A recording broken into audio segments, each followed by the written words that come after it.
Hello, everyone, and welcome to today's reflection.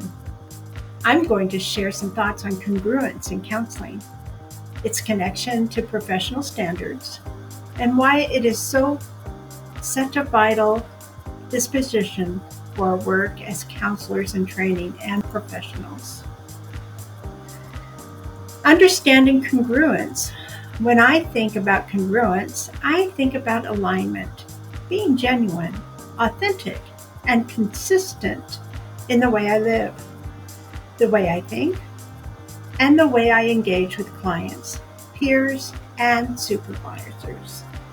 Carl Rogers described congruence as a state where the counselor's inner experience, outward expression, and professional role are in harmony. In practice, that means my words, actions, and intentions match. Clients pick up on authenticity, and when I am congruent, they can sense safety and trust in the relationship. But congruence is not about being perfect, it's about being real. If I'm experiencing stress or confusion, acknowledging that honesty, but appropriately, is often more helpful than putting on a false front. It allows me to model what it means to integrate vulnerability with professionalism. Connection to standards. One standard that stands out to me is the ASCA Code of Ethics, Section B3. It states responsibility to self.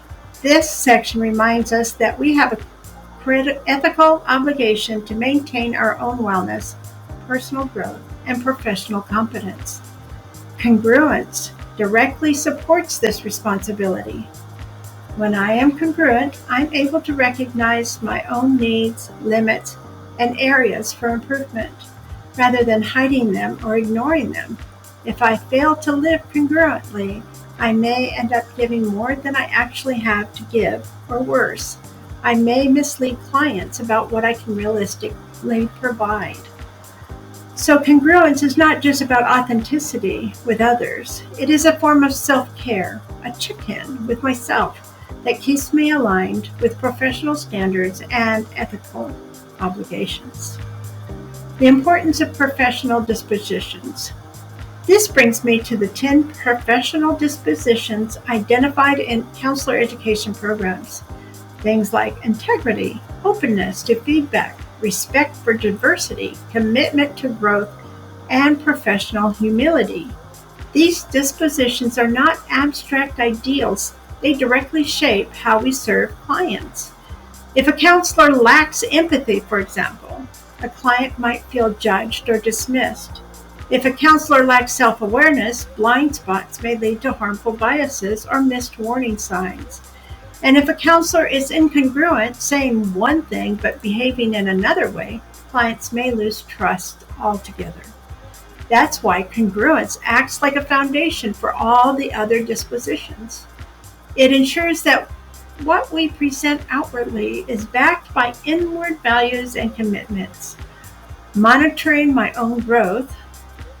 One way I intend to monitor myself in these dispositions is through reflective journaling. I found that when I write about my counseling experiences, I often notice patterns in my reactions, my strengths, and also my vulnerabilities. Journaling paired with seeking supervision feedback creates accountability. If I notice areas where I'm being less than authentic, I can set clear goals to realign with congruence.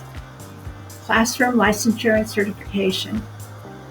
Congruence is also essential in the classroom and in preparing for licensure or certification.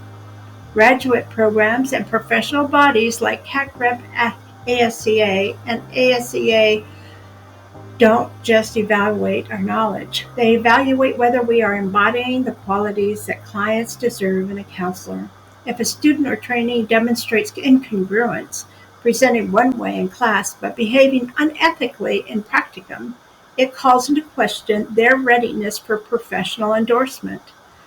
Licensure boards and certification agencies look for evidence of ethical practice, professional responsibility, and honesty.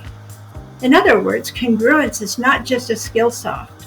It is tied directly to whether we can be trusted to hold the privilege of professional counseling.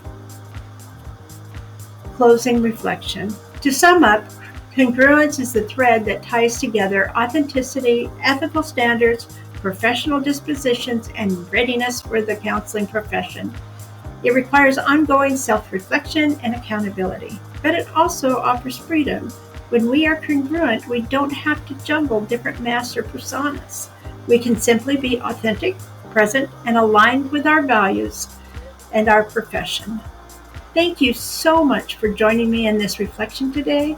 I hope these thoughts encourage you to consider how congruence shows up in your own work and how it might guide you toward stronger professional identity and ethical